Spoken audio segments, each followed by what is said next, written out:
hip-hop uncensored is the vibe, so subscribe.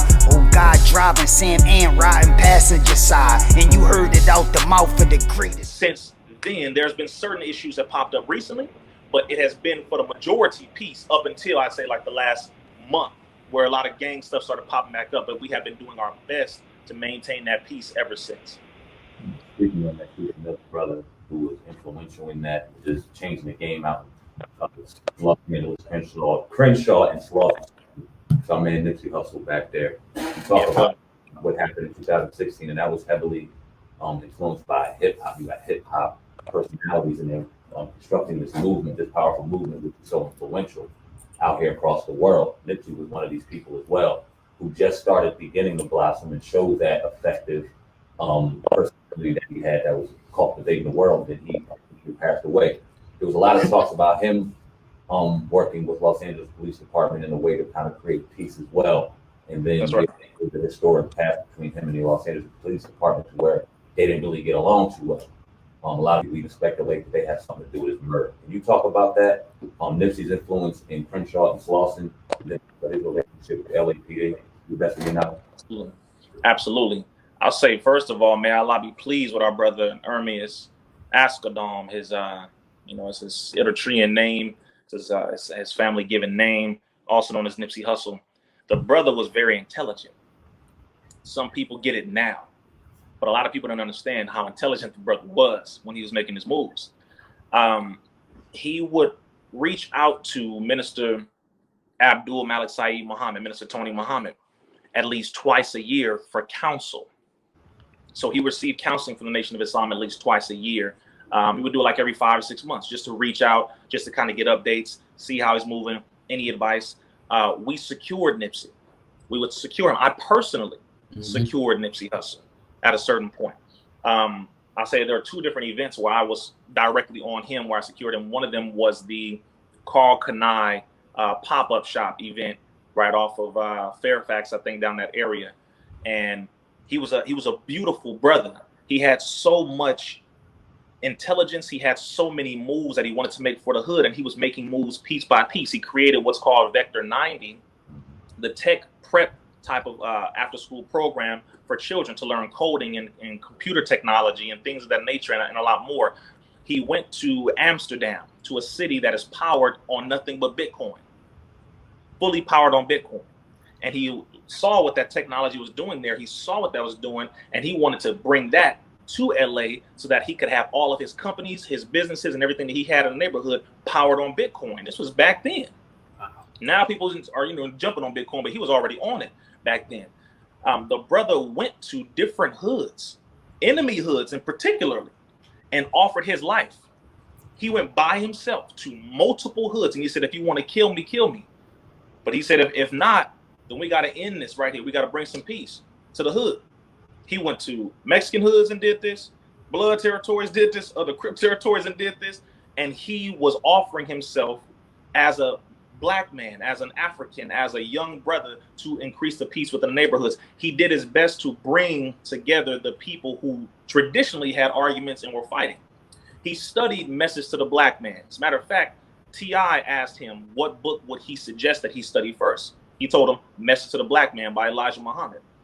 He constantly had the brothers that he was helping to get jobs. He was doing his best to put people on, people who had records and all that. He was putting them on to try to get them to change the way that they were living. So he wasn't a perfect brother, I'm not saying that, but he was doing phenomenal work.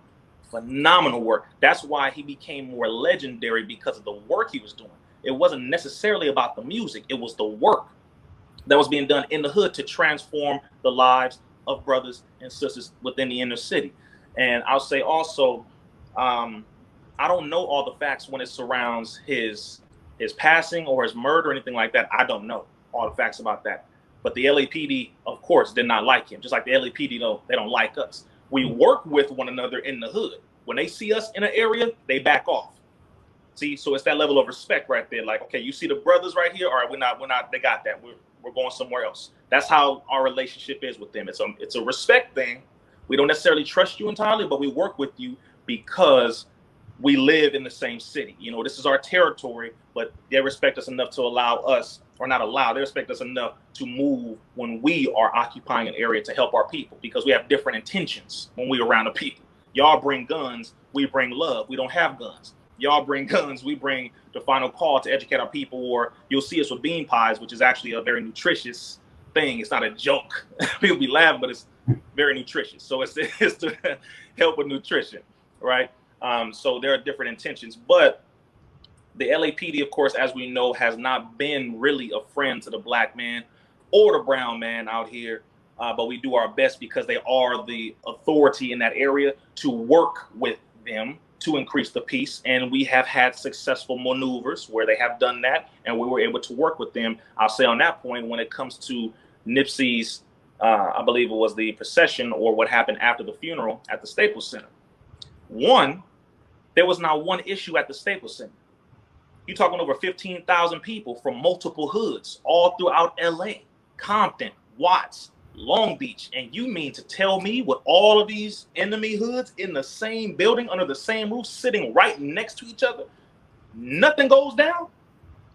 That's an impossibility for most people in their mind. They don't see that being possible, but it happened. Minister Farrakhan addressed them, and he explained to them how every 50,000 years, the meeting of the red and the blue star will appear at the same time in the sky once every 50,000 years. How the Most Honorable Elijah Muhammad taught him. And that forms a united understanding of the red and the blue. He brought all that together beautifully, and it demonstrated, brother, a level of peace that most people never thought could exist. So after the funeral, you saw brother Nipsey being brought through the inner city, brought through Watts, brought through parts of Compton, then all the way back through LA. Tens of thousands of people were all out on the street, especially down Slauson near Crenshaw. It was packed, and the nation was there to help to organize everything, so much so that the police were nervous. They had riot gear, big guns and all that, and they shaking, and we had to put our hands on their gun and tell them, it's okay. It's all right. They're not looking at you. They're looking at our brother. You can calm down.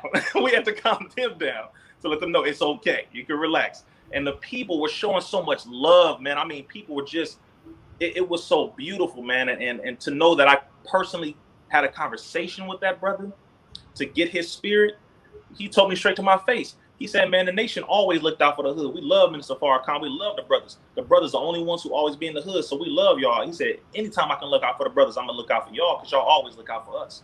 That's the only conversation I ever had with Brother Nip.